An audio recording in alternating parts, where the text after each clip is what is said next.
Son dos de la misma celda o del mismo andén. Son dos que alcancen el tope de la subasta. Son dos que bailen sin casa en el mismo tren. Con dos que resulten ser de la misma casa. Con dos que entre tantos ecos se digan quién. Con dos que se nos parezcan en la canasta. Con dos que tengan el alma como de 100. Con dos que se quieran bien, con dos que se quieran bien, con dos que se quieran basta.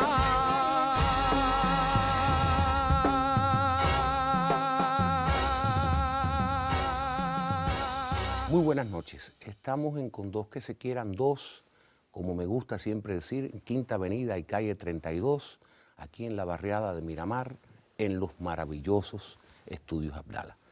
Hoy me acompaña, bueno, como todas las semanas, una amiga, en este caso una amiga entrañable, una amiga de la casa, una mujer extraordinariamente solidaria.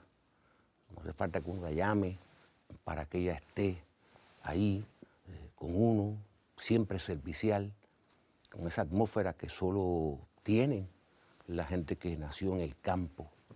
Ella es guantanamera, es periodista, conductora de radio y televisión y miembro de la presidencia de la Unión de Periodistas de Cuba. Mi amiga, amiga de mi casa, amiga de mis hijos, amiga de mi esposa, amiga de todos los días, Arlene Rodríguez Drivet. Muchas gracias, Arlene. Gracias a ti por invitarme. Por venir, te lo merece.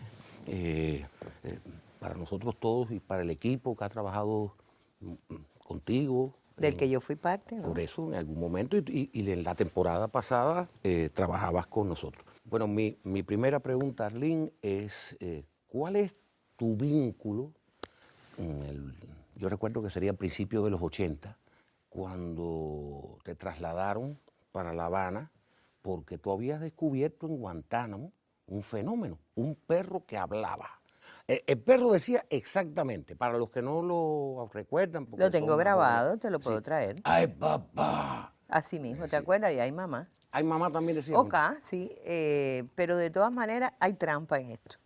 Bueno, tú sabes que la gente que no me quiere mucho suele decir que a mí que yo vine para La Habana por el perro que habla. Y yo te pregunto, ¿tú crees que yo vine para La Habana por el perro? Yo me imagino que no. A ver, no vine, me trajeron. Soy de esos casos raros, aunque se diga siempre que los guantanameros vienen. Guantánamo no todo es campo, es decir, hay campo y hay ciudad. Guantánamo es una ciudad, de hecho, yo tengo amigos que se burlan un poquito de mí, porque yo siempre digo que era una ciudad muy cosmopolita, porque acuérdate que está dentro del territorio guantanamero la base ilegalmente ocupada por los norteamericanos, pero que antes de la revolución, por ejemplo, hacía que muchos emigrantes de muchas partes del mundo vinieran a recalar ahí, de manera que yo nací en la ciudad de Guantánamo, en Luz Caballero y Carlos Manuel, una esquina muy céntrica del centro histórico de Guantánamo. Y el perro que habla, si tú supieras, es la nota, yo creo que es una lección de vida en el periodismo, porque nada en el periodismo debe ser tomado a la ligera, ni como poco importante. Yo había hecho una investigación tremenda de los retrasos que tenía el calendario de un profesor físico de Guantánamo, el doctor Porro. Me llevó tanto tiempo que no lograba cumplir la meta del mes, que son 30 trabajos al mes. Cuando tú eres corresponsal en provincia, la única manera de controlarte es que tú mandes un trabajo mínimo del día. Estábamos en julio. Julio es seco para la información en toda Cuba, imagínate en Guantánamo. Y alguien me dijo, ¿por qué? Digo yo, ay caballero, denme noticia que no tengo con qué llenar el mes. Me dice alguien, hay un perro que habla y me lleva. Y claro, es una noticia que un perro hable. Fíjate una cosa bien interesante. Tú te enteraste hace poco que era yo la del perro que habla. Y muchísima gente cuando me ve por ahí dice, ah, pero eras tú, porque nunca se acordaron del nombre de la periodista. Era una nota intrascendente, la Es más que era intrascendente suficiente con que que un he perro escrito hablara. en mi vida. Es decir, la noticia era el perro, no era yo. Pero sí te da una lección de vida, te decía en el periodismo, de que cuando hay periodismo, cuando hay noticia, cuando hay algo, tú no puedes tomarlo a la ligera, porque tu nombre después se puede asociar a cosas que no sean tan trascendentes. Yo preferiría que me recordaran por otras cosas, ojalá que sí, por mi época en la temporada más maravillosa de Juventud Rebelde, de mi generación, haberme formado en esa escuela de periodistas que fue Juventud Rebelde Tricontinental, haciendo radio, y no el perro que habla, pero bueno, tengo el estigma del perro que habla, bienvenida o sea, si siempre también me permite decir eso, que es algo que aprendí también en Juventud Rebelde con los maestros de periodismo. Recuerda siempre que donde tú pones tu nombre, tienes que estar en condiciones después de defender todo lo que escribes, aunque sea una línea, ¿no? Ninguna nota es pequeña en el periodismo. ¿Por qué tú eres conductora, no fundadora, pero conductora de la Mesa Redonda? También sí fuiste, creo que fundadora de la Mesa de Telesur, sí, la Mesa Redonda de Telesur. ¿Cómo no? Sí. Ahora, ¿por qué siendo tú una mujer tan criolla, tan cubana, tan campechana, tan simpática, tan ocurrente, con tanta chispa, por qué hay gente que ve en ti una imagen tan dura cuando haces la Mesa Redonda? ¿A qué tú se lo atribuyes? Porque es que tú no eres absolutamente para nada así. Si tú supieras que me pongo a revisar para el aniversario, nos pusimos a revisar las primeras mesas y todo. Y si te diste cuenta, en el recuento que hicimos yo prácticamente no aparezco. Para mí yo era insoportable. Primero, tenía tonos de voz quizás demasiado altos. Yo estaba acostumbrada a la radio con los audífonos, que uno siempre tiene una referencia de su nivel. Y ahí empezaba y un poco, empecé con un tema que a mí, como mujer que no ha tenido hijos, pero que ha tenido sobrinos y que adora a los niños, me conmovía hasta el tuétano, que era Lian. Entonces, ver la agresividad, por ejemplo, de la gente de Miami que quiso apropiarse del niño, lo mismo me tiraba a llorar que me endurecía. Yo creo que todo eso pudo haber pesado un poquito y que nosotros sentíamos que teníamos una responsabilidad con un programa que editorializaba. Y el editorial siempre ha tenido un tono más serio, más... en ese momento quizás yo asumía, creo que también tiene que ver con cierto mimetismo, si el programa, el conductor principal, cuando ya yo empiezo a hacerlo más frecuentemente, es Randy, y Randy tiene un estilo más serio, menos relajado que el mío puede ser. Cuando él me dio la oportunidad de sustituirlo, no voy a ponerme a inventar hacer mi personaje, ¿no? Y quizás todo eso pesó un poquito. Tengo que haber lucido muy dura, porque la gente me lo ha dicho. De hecho, hay gente que a primera vista, cuando chocaban conmigo, decían, ay, la de la Mesa Redonda. Y después me conocen y terminamos siendo grandes amigos. Siempre me llamaba la atención. Ahora, el programa no es, la Mesa Redonda no fue pensada para mí. Tú sabes que este programa fue pensado para ti. La Mesa Redonda fue pensada, creo yo, para la mayor diversidad, y Carmen Rosa un día me podrá ayudar, que estuvo en sus orígenes. Fue pensada para un grupo de periodistas y conductores que fuéramos alternando ahí, porque es un programa muy gastador, es un programa diario. Tenía que haber un estilo que diera la política editorial del país, de la dirección del país, sin tirarla a un día con un estilo, otro con otro. Más bien seguía un patrón. Yo creo que en eso está centrado y quizás como no era mi naturaleza, a lo mejor por eso lucía un poco más dura, pero yo soy dura también. Yo puedo ser muy dura cuando siento que hay injusticia, cuando siento que hay algo que no es legítimo, cuando defiendo mis verdades, puedo ser dura y a veces molesta. A mí me cuesta muchísimo incomodarme, pero cuando me incomodo, soy dura, efectivamente. Bueno, era una Tú imagen nunca me has visto incómoda, vaya. tan, por lo menos tan, alguna vez sí, pero tan no. Pero fíjate que yo, tú sabes que estas entrevistas, tú las has visto y has trabajado aquí, trabajaste en la otra temporada, los 60 programas. Hablaste en un momento determinado, dijiste, no tengo hijos. Y claro, la pregunta, tú sabes, tú eres periodista, ¿Por ¿te qué? hubiera gustado tenerlos? Sí, bueno. Lo intentaste, quiero decir. Fíjate, yo no tuve hijos y sin embargo tuve canastilla. ¿Tú explicas eso? Porque yo me obsesioné con tener hijos. En mi primer matrimonio, que todas mis amigas nos casábamos casi juntas. Yo estaba en primer año de la universidad y el primer año los evité. Parece que el tratamiento que hice para evitarlo, me infertilizó. Y después lo intenté todo. Incluso cambiar de varias parejas a ver si lograba con otras. Quiero decir, no tantas, no, pero no. Falló con el primero, falló con el segundo y falló con el tercero. Hicimos todo lo posible, yo adoro a los niños, pero yo quizás le di también más prioridad a mi trabajo. Este es un asunto al que hay que consagrarse en cuerpo y alma, como yo conozco mujeres que han dedicado, se obsesionan con tener hijos y van a todos los médicos y seguimientos de tratamiento. Yo no lo tomé al pie de la letra. Yo decía, si vienen, bienvenidos seas, ojalá. Pero que no me volvía a pasar lo que me pasó la primera vez, que yo armé una canastilla y tuve que regalarla. Es decir, porque eso es un poco deprimente. Yo llegué a tener embarazos psicológicos, de decir, estoy embarazada, tenía antojos, tenía mareos, tenía descomposición estomacal, de todo, estoy embarazada, la menstruación no ha salido, nada, y de repente todo eso se venía abajo. ¿Pero eso es demencia o ilusión? Ilusión. Ilusión que puede rozar la demencia, pero yo creo que no llegué a rozarla, pero yo soy una persona muy apasionada, eso sí lo sabes. Cuando me enamoro de las cosas, cuando me enamoro de la gente, cuando me enamoro del amor, tengo esas pasiones. Y sí, llegó un momento, hubo un momento de mi vida que sí, que lo deseé tanto. Ahora, cuando yo sentí la orfandad de hijo, fíjate, porque existe eso, cuando me convertí en huérfana, porque yo creo que no hay edad para ser huérfano. Mi madre murió hace exactamente 11 años y ese día yo entendí que yo tenía que haber tenido hijos a toda costa, porque había dejado de ser hija, tenía que empezar a ser madre, ¿no? Sentí ese vacío, la muerte de mi madre para mí fue el golpe más duro que he tenido y que tendré seguramente en la vida. Y entonces dije, caramba, ya sé por qué me duele tanto más que a nadie. Yo creo que a todo el mundo le duele la muerte de su madre, pero muchos compensan en los hijos y a mí me faltaba. No había cumplido ese capítulo en mi vida. ¿Y tú piensas, Arlene, que yo sé que tú no eres una mujer de religión, pero tú piensas que con la muerte de tu señora madre, una puerta se cierra o tú tienes la esperanza y la confianza de que la vas a volver a ver?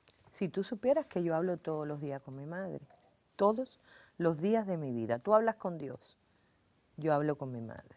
Antes de dormir siempre hablo con mi madre. Y a veces, a menudo, me he descubierto muchas veces llamando por teléfono a un número que ya no existe, que es el de mi casa en Guantánamo, llamando a mi mamá.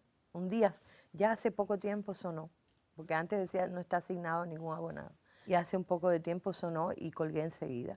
Pero tengo esa necesidad porque yo hablaba todas las noches con ella. Y a veces cuando me saltaba 2 noches por imponderables del trabajo, ella me llamaba y dice, ¿qué pasó contigo que no me llamas? Mi mamá me enseñó a amar de esa manera. Mi mamá fue una persona huérfana de madre y padre, que sabía lo que era eso y su familia era su mayor tesoro y el tesoro de mi vida, mi herencia, mis valores, mi todo es el amor. Yo viví en un hogar de un amor irrepetible entre mi madre y mi padre. Ahora que hablaste de tu padre, mi amigo, tu papá, ¿cómo funcionaba Guantánamo con respecto a tu familia? Teniendo una madre, ama de casa era, ¿no? Según tengo entendido. Ama de Bueno, casa. por un tiempo también trabajó mucho para la federación, que es siendo ama de casa, pero también hizo mucha labor de artesanía, profesora de artesanía en un tiempo. Pero yo siempre digo ama de casa porque ella decía, mi tarea fundamental es alegrarle el estómago y el corazón a mi familia. Ella vivía pensando qué cosa, con qué nos iba a sorprender. Sí, pero, a ver, tu mamá ama de casa y tu papá trabajador de la base naval norteamericana que está en Guantánamo. Y trabajó hasta su retiro, quiere decir, trabajó hasta bien entrada la revolución. 36 años. Sin embargo, tú eres una persona de convicciones políticas sólidas. ¿Cómo ocurría eso? Un padre que trabaja para los americanos, la revolución en su galope, estudiando periodismo, escribiendo para un diario de la Unión de Jóvenes Comunistas. ¿Cómo te veían? Fíjate que tú dices sin embargo. No hay sin embargo. Posiblemente una de los grupos de laborales, obreros de Guantánamo más revolucionarios y radicales era la gente que trabajaba en la base. Porque era la gente con menos... A ver, te voy a dar la razón de mi papá. Cuando en los 70, por ejemplo, época de confrontaciones políticas, que en la escuela el que pensaba que si tu padre trabajaba en la base tú no podías ser revolucionario.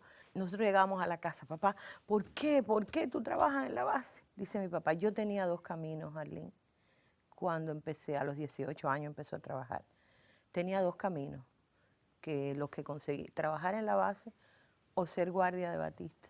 Y yo hubiera preferido no trabajar nunca antes que ser guardia de Batista. Era lo que había en su pueblo cuando él empezó a trabajar. Y hizo trabajo siempre de obrero, pero era una circunstancia real.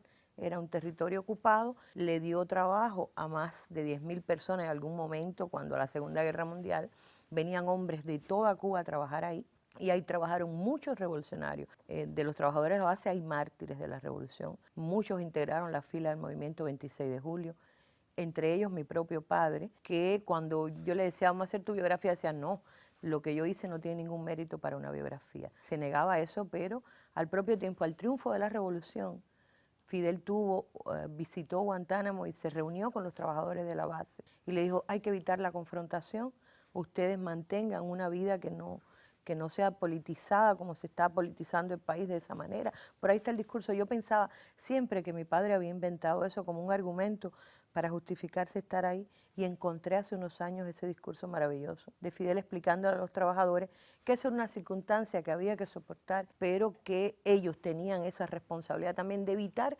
cualquier fuente de conflicto. Por ejemplo, no vestirse de miliciano, teniendo deseos de serlo. Pero eso nos golpeó porque hay una película rusa, soviética, que se llamaba Fue para enemigos leales y para amigos traidores, algo así.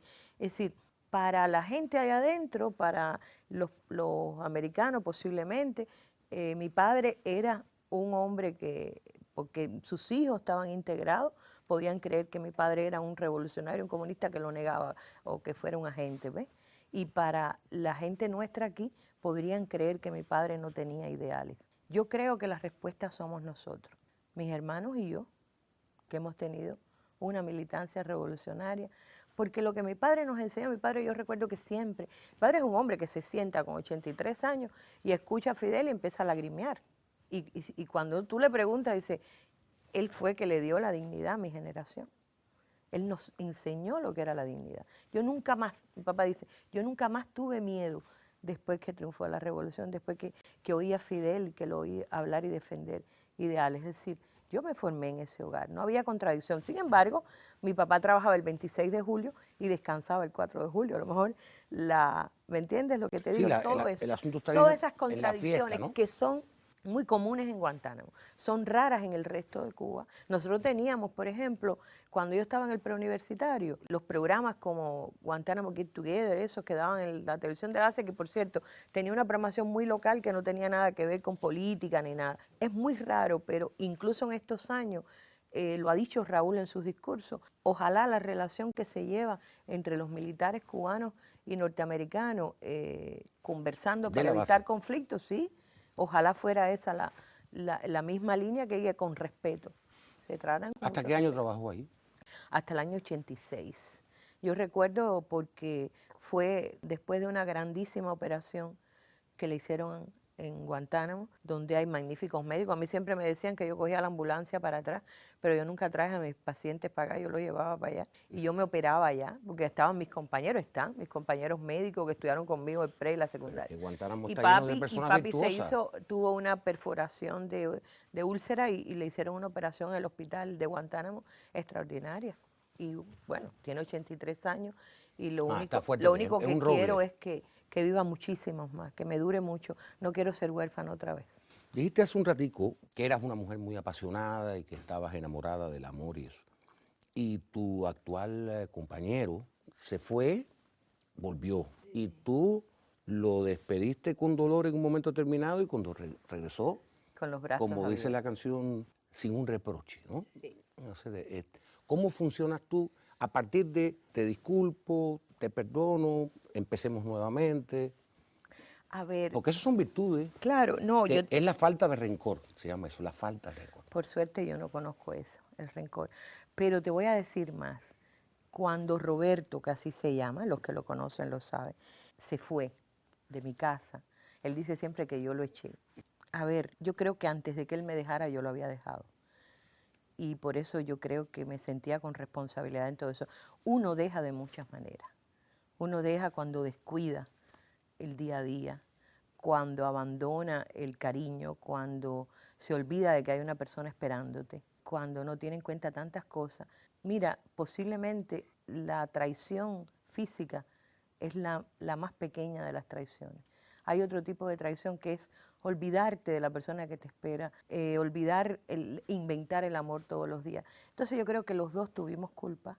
Yo no tengo nada que reprocharle, todo lo contrario. Yo creo que eso me hizo sufrir tanto, me hizo hacer introspecciones, pensar en mí, ver en mis defectos, mirarme por dentro y bajar 30 libras, que ya estoy subiéndola de nuevo. ¿Me entiendes? Porque nunca, yo con ninguna dieta había bajado de peso, hasta que el amor, ahí aprendí también qué cosa es el amor. Yo he estado enamorada muchas veces. Alguien me preguntó una vez, ¿cuál ha sido de tus parejas el amor de tu vida? Digo, todos. Dice como que todos. Sí, yo cuando los amé eran el amor de mi vida. Después dejaron de serlo. Pero con Roberto yo sentí, quizás cuando lo perdí, que había perdido el amor de mi vida y me propuse ganarlo, recuperarlo. Tenerlo, perdón, no. Tú sabes que a mí me parece que perdón hay que pedirle a otras fuerzas superiores, ¿no? En las que las personas creen. Yo siento que le pido perdón a mi madre a veces por los tiempos que la dejé esperando el cariño mío, ir a Guantánamo y yo no iba, etcétera. Pero perdón a la pareja y esas cosas, no, ni que lo perdoné, ni que él me perdonó. Yo creo que fue tan natural. A Olguita le pregunté una vez, la esposa de René González, el de los 5, le dije, ¿cómo fue la primera noche del regreso de René? Me dijo, como si no se hubiera ido nunca, como si hubiera estado ayer. Y a mí me pasó igual, parece que es así. No vayas a probarlo. No, no voy a tentar el destino. Tú has trabajado en la mesa redonda. El año pasado se pusieron programas espectaculares de la historia de la mesa redonda. Sí. ¿Quién dijo, vamos a hacer un programa que se llama La Mesa Redonda? Mira, Porque ya había habido, al principio de la Revolución, yo recuerdo a Mangüemer, Luis a Gómez Mangüemer, que hacía ante la prensa. yo no había nacido todavía, pero sí, nací. Yo sí había. Sí, Yo nací en el 59, Sí, había pero nacido, te voy a pero decir no te con puedes total acordar de honestidad, ante la prensa. en mi casa entró un televisor, había un televisor que nos regaló un tío que se veía muy mal, había zona de silencio, y en mi casa vino a ver televisión de verdad en los 70.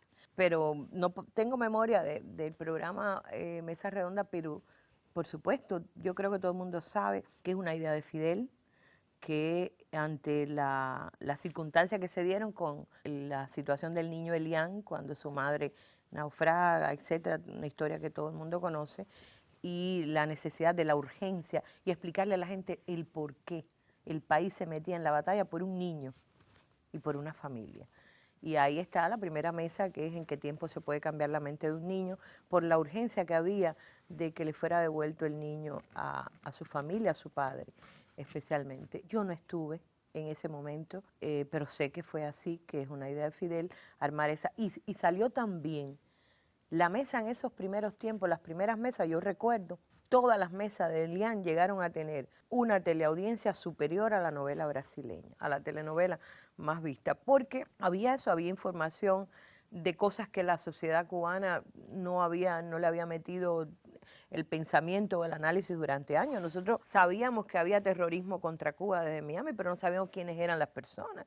Empezó a verse en televisión quiénes eran, de la gente que se hablaba, el rostro, la loba feroz, el grupo de lo que se le llama la mafia cubano-americana. ¿Por qué se le llama mafia?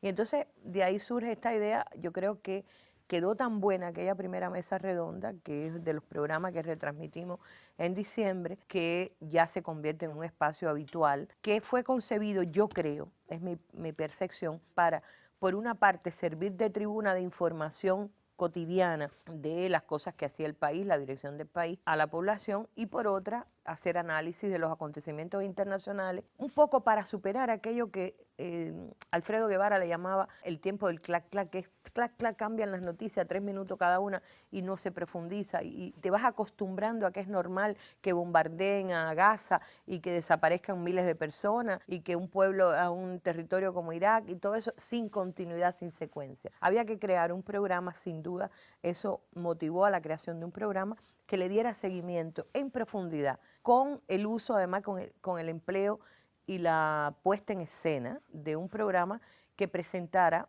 la inteligencia que se había formado en este país durante tantos años. Y conocimos a los académicos más brillantes en economía, en historia, en filosofía. De hecho, aquí vienen todavía filósofos, pensadores de otras partes del mundo que están de visita en La Habana y dicen, oye, ¿no me vas a llevar a la mesa redonda? Ahora, yo creo que era un programa sobre todo para informar, para explicar.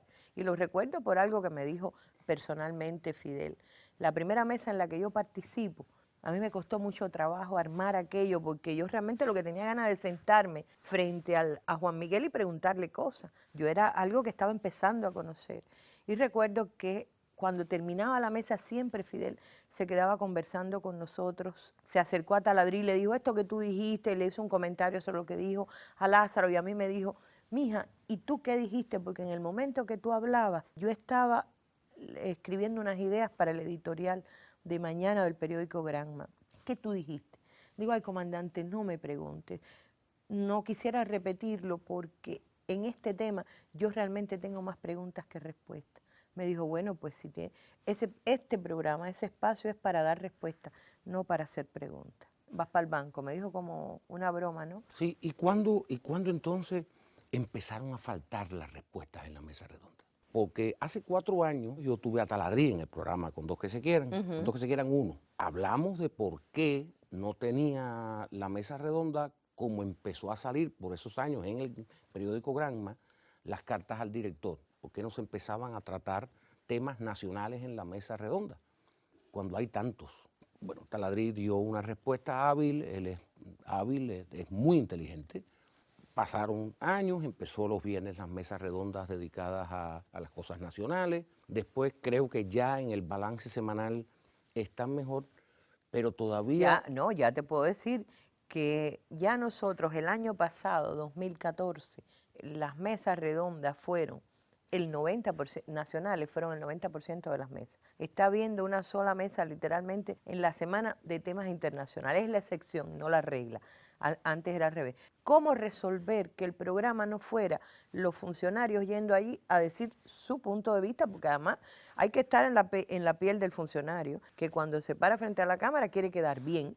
¿Qué hizo la mesa? ¿Cómo resolver eso? Nos los planteamos también. ¿Cómo resolver la insatisfacción de la gente con la respuesta del funcionario que solo piensa en quedar bien consigo mismo, con su organismo y que por supuesto quien lo vea su jefe? Su jefe y quien lo puso ahí. Ok, ¿qué hicimos? Abrir los micrófonos. Se abren los micrófonos un día, el teléfono, y se ponen las llamadas de la gente, y son duras, que a veces incluso se quedan sin respuesta. Y los funcionarios comparecen ese día a responder la llamada de la población. Y eso es lo que otra vez volvió a disparar a un punto altísimo El rating de la mesa, de las mesas nacionales. En el caso de los viernes, yo pedí, también sugerí, a partir de incluso de un discurso de Raúl, que fue muy memorable del 2012, donde él hablaba de los graves problemas que tenía nuestra sociedad en temas de valores, la crisis de valores que se estaba marcando en la sociedad, que la gente, las ilegalidades, las indisciplinas sociales, los comportamientos, ¿qué sociedad puede sostenerse así? Sugerimos hacer una mesa semanal sobre estos temas con discusión. Allí no va nadie a presentar informes. Ahí ponemos sobre la mesa un tema. Hemos hablado del fraude a partir del fraude escandaloso que se dio en el preuniversitario. Ahí ponemos sobre la mesa el racismo, ponemos sobre la mesa la violencia contra los animales o en los estadios de pelota. Ponemos ese tipo de cosa social que amerita una discusión. Y la participación de la gente es increíble. Pero ¿tú crees que hoy existe una cultura de la humildad? Porque mi pregunta que viene ahora es si el periodismo de hoy está acorde con los cambios que el general presidente está proponiendo y está insistiendo constantemente. Esto salió el año pasado en cartas a la dirección en el periódico Granma. Ahora voy a leer completa, que me perdone el compañero Rodolfo Valdés Hernández. Se llama Preocupación porque se miente a todo el pueblo. Ese es el titular.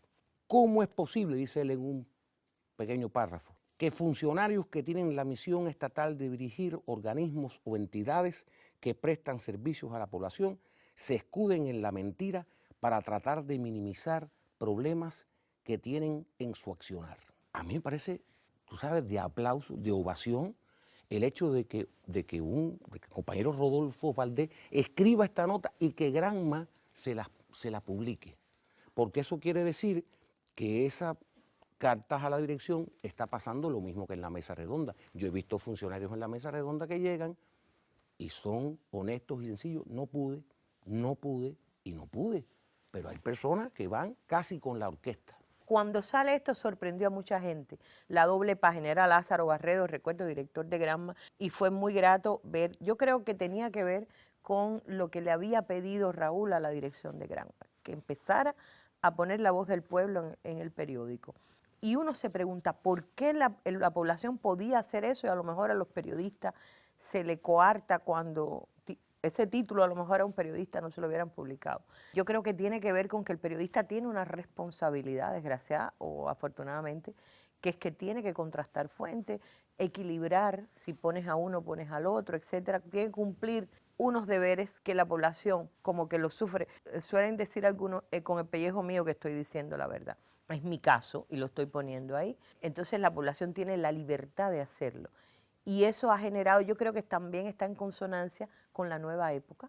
En el mundo actual, la Internet ha democratizado mucho los medios y ya cualquiera es periodista. Cuando digo cualquiera es periodista es porque con los tweets, todo lo de las redes sociales, la gente se arma un blog y tiene su propio periódico, tiene su manera de interactuar con los medios periodísticos. Y Granma un poco refleja eso, que viene siendo el pulso de la gente. Es una maravilla que exista y es, yo creo que por fin, eso que los funcionarios necesitan para el sacudión de decirle, espérate, no me puedes estar mintiendo y que yo además me quede callada. Granma llegó a tener tantas cartas de funcionarios triunfalistas y dando respuestas mentirosas que tuvo que inventarse una coletilla que decía, la dirección de Granma no acepta esta respuesta. Y son periodistas que están ahí, periodistas muy jóvenes. Karina Marrón, que es una joven periodista que es directiva ahora de Granma. Hubo en Granma un trabajo, una investigación periodística que decía, más importante que resolver el problema del agua es resolver el problema de la verdad, porque demostraron que los funcionarios mintieron y le mintieron al órgano del Comité Central del Partido. Eso es muy grave. Ahora, yo creo que la prensa, todavía la prensa que se parezca a la revolución, no ha florecido. Empieza a dar señales, eso es una señal, lo que tú señalabas en Granma. Cuba Debate es una señal, las cosas que hemos intentado hacer en la mesa son señales, pero tenemos que llegar a un momento en que sea la regla y no la excepción, pero no que sean casos aislados. Ahora, tú tenías ya salimos de este tema, no puedo traer un periodista aquí y no preguntarle por el periodismo. Por cierto, estoy profundamente orgullosa de formar parte del periodismo. He tenido posibilidad de ser otra cosa en la vida y realmente lo que me hace gozar, falta de sueño, agotamiento y todo, es el periodismo y ver cosas, hacer cosas que pueden cambiar. Yo sé que el periodismo no va a cambiar la vida, pero ayuda un poquito. No, ayuda a cambiar la vida. Puede ayudar más. Es el cuarto poder. Podemos ayudar más. No, lo del cuarto poder podemos empezar otro programa. Bueno, está bien, eso lo hacemos en la mesa redonda. Okay. Me invitas a la mesa redonda. Tú sabes que siempre nos acusan de que nosotros vivimos como en un lugar donde no tenemos libertad. Todos somos rehenes de, ¿sabe Dios qué cosa? Y de un pensamiento único y de una única manera de comportarse. No, de cosas que nos importan. Sí, que nos importan no, sino que nos sí, importan. Y tú me diste una opinión tuya sobre la libertad, ¿no? ¿Tú la recuerdas? Yo me siento tan libre, Amaury. Yo soy libre desde que nací. Primero tuve la suerte de nacer en 1959, pero además por un espíritu libre. Mi madre era un espíritu muy libre. Me enseñó desde chiquita a no tener miedo a nada. Yo me caí de todos los caballos, de las bicicletas, de las matas de mango, me encaramaba en cualquier parte. Ese espíritu libre yo creo que tiene que ver con la sociedad en la que yo crecí. Yo nací exactamente en el año que comienza un proceso que cambia este país para más libertad hacia la mujer. Y esa es mi suerte. Y yo creo que la libertad es ser uno mismo, la posibilidad de ser tú, de haberme realizado, de realizar mis sueños, de cuando pienso lo digo, donde lo quiero decir. A mí me pasa una cosa que yo sé que te pasa a ti. ¿A ti no te ha pasado que tú vas a reuniones y cosas donde se van a decir cosas tremendas y tú lo sabes? Y tú sales de tu casa diciendo, no hables a Maurito, no hables a Maurito, que no te van a entender. Yo, no hables a Y cuando llego, además dice, y ahora que sea que levanten la mano, no levantes la mano. Y yo estoy, no levantes la mano y la levanto. Yo creo que eso nada más lo puedes tener cuando tienes un sentido muy amplio, muy libre, has gozado de una libertad, por suerte, que me dure Pero eternamente. tú no crees, y ya me estoy acercando a, como me gusta decir, la curva final de la entrevista. ¿Tú no crees que los que están realmente faltos de libertad son las personas que te dicen que no ejerzas tu libertad? Ah, no, pero claro, pero sobre todo ahí es cuando tú la libertad también la conviertes en rebeldía. Y te revela y dices, no, yo tengo que hablar, por lo menos tengo que decirlo y desahogarme. A lo mejor después, si rebobino el casete, digo, lo hice mal. Pero es que también tienes la libertad de equivocarte. Exacto. Toma parte de eso también. Yo sé que de muchos espacios puedo ser borrada. Es el derecho de quien tenga el poder sobre esos espacios. Ok, no te hago falta. Una de las cosas tremendas que tú descubres al cabo del tiempo, yo creía que era imprescindible ahí, en ese lugar, y te das cuenta que no, que el mundo siguió y siguió mejor sin ti. Prescindieron de ti, ok, tienes ese derecho, pero yo también tengo el derecho a probar cómo soy y a buscar ese espacio. ¿Cómo eres? ¿Cómo soy? ¿Cómo Mira, te definirías? Y sería mi última pregunta. yo me definiría como oriental, lo soy. Yo me doy cuenta que yo soy muy oriental. Pero es que eso hay que decirlo con orgullo. Lo estás diciendo como con, ¿Qué qué? como con pesar. ¿Qué si te digo que soy oriental? Oriental, el oriental tiene una característica que es una debilidad y es una fuerza, que es la ingenuidad. El oriental cree en todo. Yo te digo, ¿cómo te definirías? Ah, Me ya, dice, ok. como una oriental ingenua. Como una oriental feliz de la vida, de haber nacido en una época maravillosa donde la mujer y la inteligencia de la mujer tienen un espacio y un lugar. Una persona que fue bendecida por la vida con los mejores padres del mundo, mi madre y mi padre. Una persona que tuvo la suerte de nacer y de vivir la época de Fidel Castro y de estar alguna vez cerca de él y oírlo y aprender de su modo de ser. Lo escribí también alguna vez.